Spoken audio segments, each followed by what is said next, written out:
60 करोड़ रुपए का बजट और उस बजट में बन रहे हैं सिर्फ 12 क्लासरूम।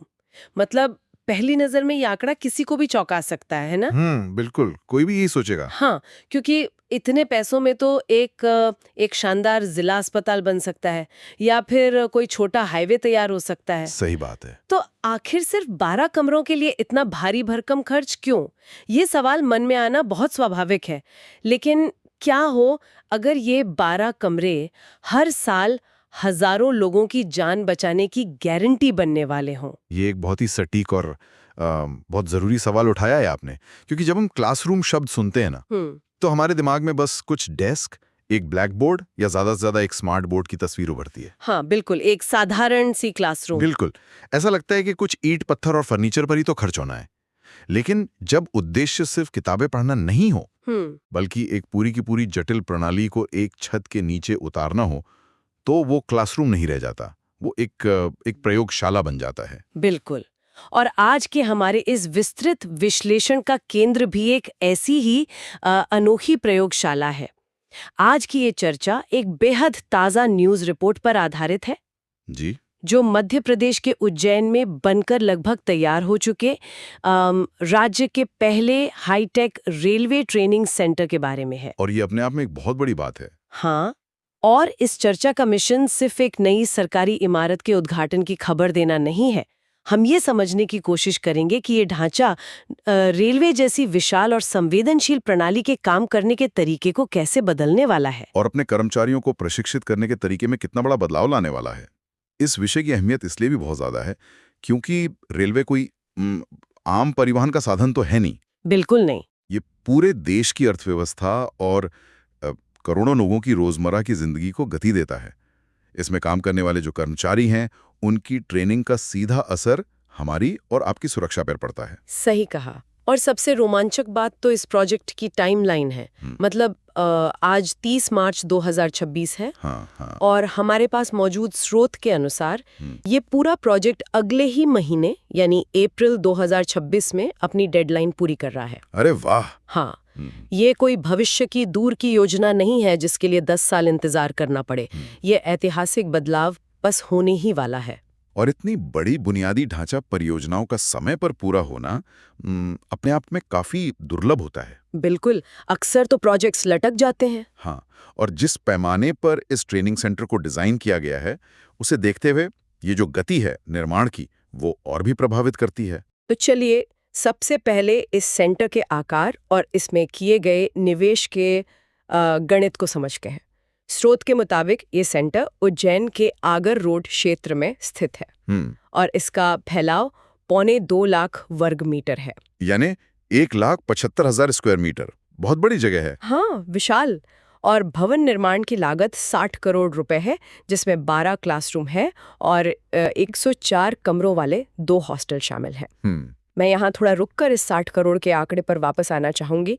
मुझे अभी भी ये रकम बहुत ज्यादा लग रही है। अच्छा? मतलब मैं मानती हूँ कि ये एक तकनीकी जगह है, लेकिन फिर भी क्या हम सिर्फ कमरों और दीवारों के लिए इतना पैसा खर्च कर रहे हैं? क्या रेलवे के पास पहले से मौजूद जो खाली पटरियां या स्टेशन हैं, उन पर ट्रेनिंग देना ज्यादा सस्ता और आसान विकल्प नहीं होता? ये जो संदेह है ना, ये बहुत ही स्वाभाविक है। 60 करोड़ का बजट सुनकर कोई भी यही सोचेगा। लेकिन खाली पटरियों पर ट्रेनिंग देने में एक बहुत बड़ा जोखिम है। वो क्या? वहां असली ट्रेनें दौड़ रही होती हैं, वहां गलती की कोई गुंजाइश नहीं होती। अब आते हैं लागत पर। इसे एक आम स्कूल या कॉलेज की तरह मत देखिए। अच्छा, ये एक औद्योगिक ग्रेड का बुनियादी ढांचा है, मतलब इंडस्ट्रियल लेवल का। बिल्कुल।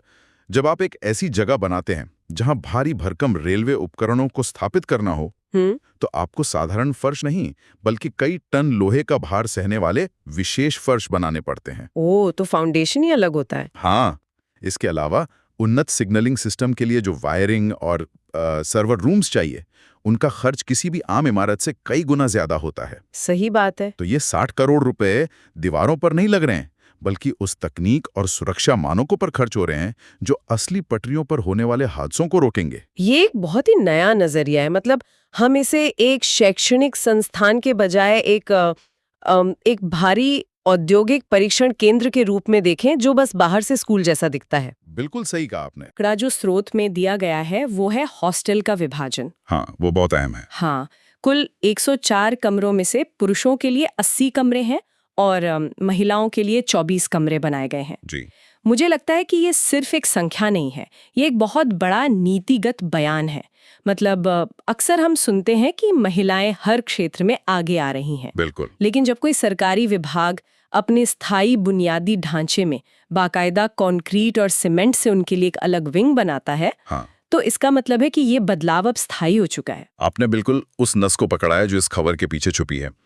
रेलवे के जो तकनीकी और मैदानी काम है, जैसे इंजीनियरिंग या सिग्नलिंग, हाँ, इंजीनियरिंग, सिग्नलिंग, ट्रैक मेंटेनेंस, ये सब दशकों तक मुख्य रूप से पुरुषों के ही माने जाते थे। सही बात है। महिलाओं के लिए 24 कमरों का ये अलग प्रावधान चीख कर ये बता रहा है कि अब ये कोई प्रयोग या पायलट प्रोजेक्ट नहीं रह गया है। रेलवे प्रशासन ये मान चुका है कि भविष्य के तकनीकी संचालन में महिलाओं की एक बहुत बड़ी और स्थायी भूमिका होने वाली है। बिल्कुल। और जब वास्तुकला में बदलाव होने लगे तो समझ लीजिए कि सोच पूरी तरह बदल चुकी है। और इस सोच को जमीन पर उतारने की जो रफ्तार है वो भी कमाल की है। स्रोत के मुताबिक जनवरी 2024 में निर्माण कार्य शुरू हुआ था और अब तक 95% काम पूरा हो चुका है। बस फर्नीचर का काम बाकी है। ये तो बहुत तेज है। हाँ, 2.25 साल के भीतर इतना बड़ा मिनी कैंपस खड़ा कर देना ये दिखाता है कि जमीनी स्तर पर इस हाईटेक ट्रेनिंग की कितनी सख्त जरूरत थी। बिल्कुल। जब सरकारी मशीनरी इस गति से काम करती है ना, तो इसके पीछे आमतौर पर कोई बहुत बड़ी तात्कालिक आवश्यकता होती है। पुरानी पद्धतियों से काम चलाना शायद अब रेलवे के आधुनिक और तेज होते नेटवर्क के लिए संभव नहीं रह गया था। तो अब उस हिस्से पर आते हैं जो इस पूरी चर्चा का सबसे दिलचस्प पहलू है, इन 12 महंगे क्लासरूम्स के अंदर की दुनिया। जी, वो सबसे खास है। पश्चिम रेलवे के जनसंपर्क अधिकारी मुकेश कुमार जी ने जो जानकारी दी है वो किसी विज्ञान कथा जैसी लगती है, मतलब साइंस फिक्शन। हाँ, बिल्कुल। उन्होंने बताया कि ये क्लासरूम 36 बाय 10 मीटर के हैं। मतलब ये एक सामान्य क्लासरूम से कई गुना विशाल जगह है। ऐसा क्यों? इसका कारण ये है कि इसके अंदर कोई साधारण डेस्क और कुर्सियां नहीं बिछाई जा रही हैं। तो फिर क्या है अंदर? इन विशाल कमरों के अंदर असली जैसी छोटी पटरियां, सिग्नल, स्टेशन और ट्रेन का पूरा स्ट्रक्चर तैयार किया जाएगा। अरे वाह, कमरों के अंदर? हाँ, स्रोत में इसे लाइव प्रक्रिया कहा गया है। ये थ्योरी रटने की जगह नहीं है, ये उस थ्योरी को सामने घटित होते हुए देखने की जगह है। इसे सुनकर मुझे ऐसा लग रहा है जैसे विमान चालकों के लिए जो फ्लाइट सिम्युलेटर होते हैं ना। बिल्कुल बिल्कुल वही चीज। ये ठीक वैसा ही ट्रेन सिम्युलेटर है जहां असली उड़ान भरे बिना ही हवा के हर दबाव और खतरे का अनुभव किया जा सकता है।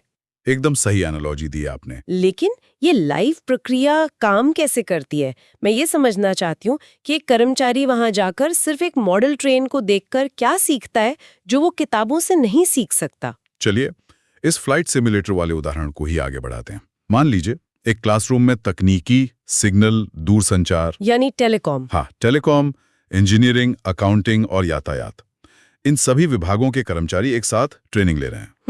रेलवे को एक काम तो है नहीं, ये इन सभी विभागों का एक तालमेल है। बिल्कुल, टीम वर्क है। आप कल्पना कीजिए कि दूरसंचार विभाग का कोई कर्मचारी अपने सिस्टम में कोई एक वायर गलत जोड़ देता है, जिससे सिग्नल पहुंचने में महज 1.5 सेकंड की देरी हो जाती है। सिर्फ 1.5 सेकंड?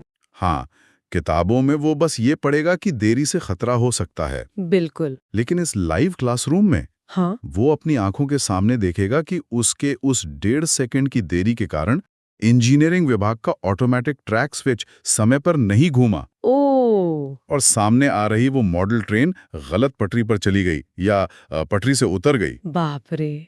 यानी वो गलती के उस चेन रिएक्शन को या जो क्रमिक प्रभाव है उसे अपनी आंखों से घटित होते हुए देखेगा। ठीक यही बात है।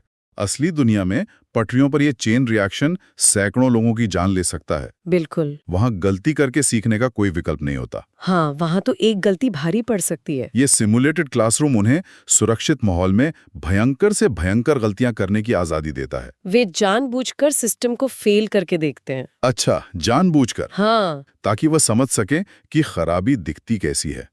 इसे मनोविज्ञान में शारीरिक स्मृति या मसल मेमोरी विकसित करना कहते हैं।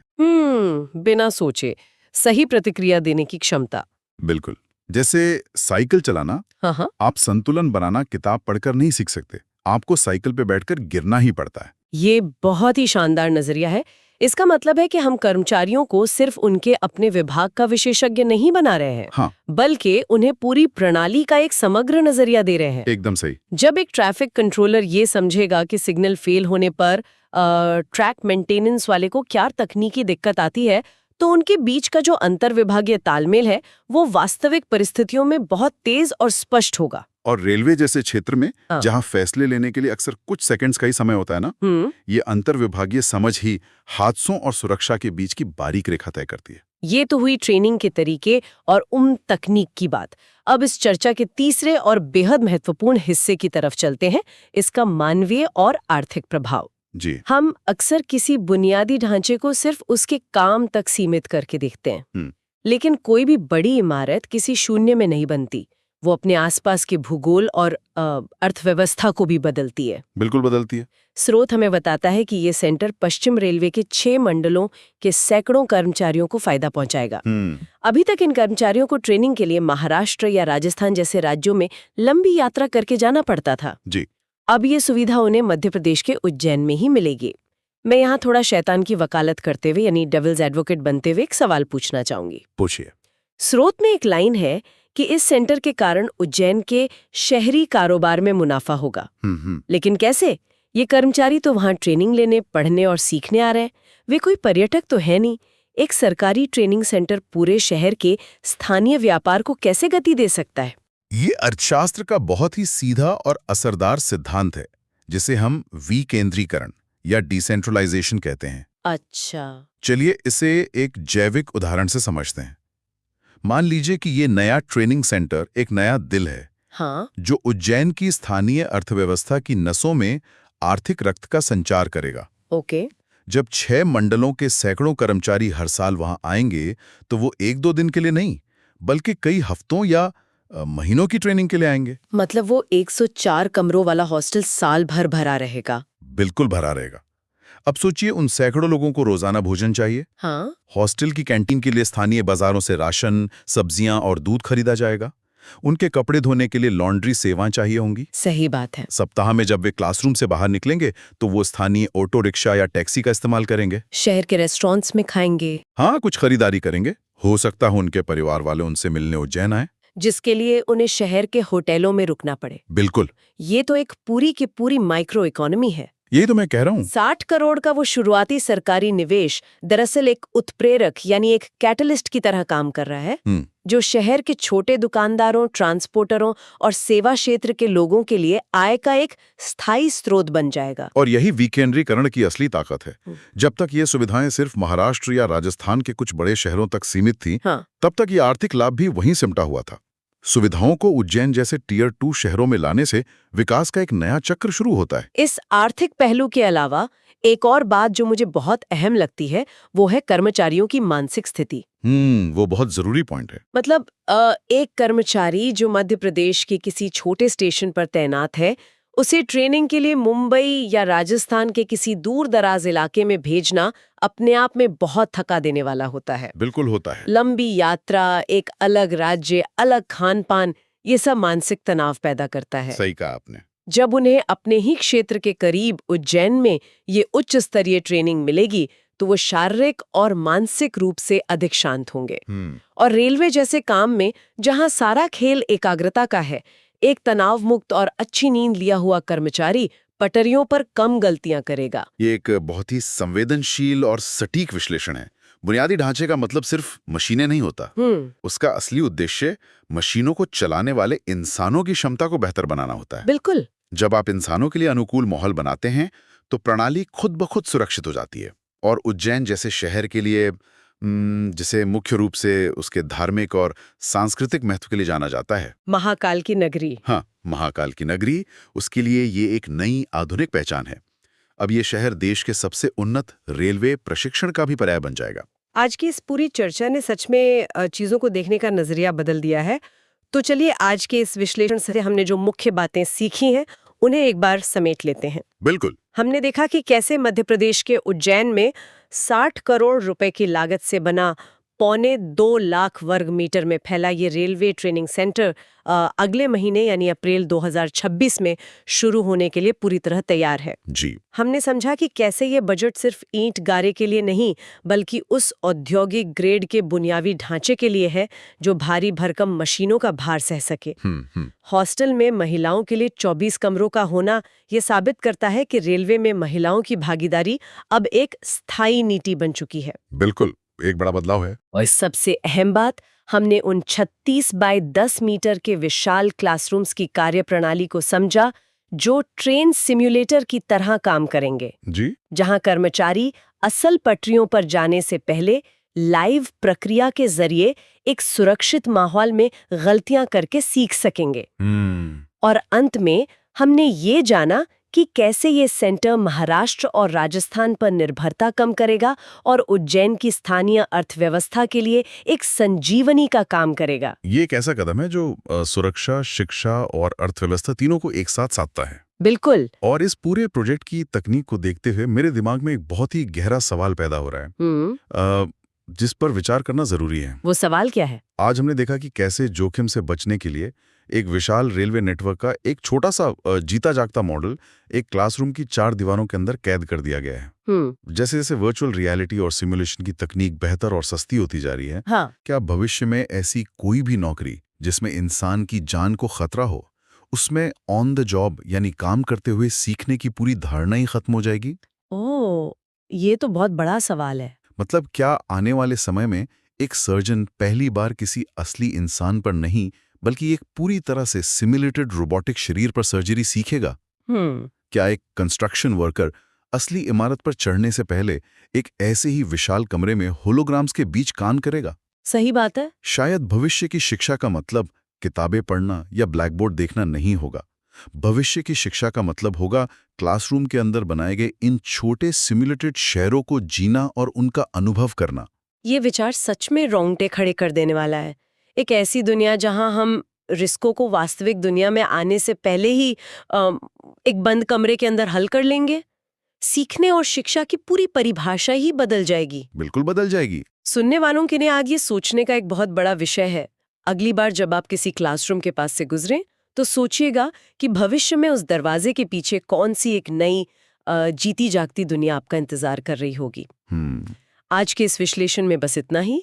सीखते रहिए और अपने आसपास बदलती हुई इस दुनिया को एक नए और गहरे नजरिए से देखते रहिए।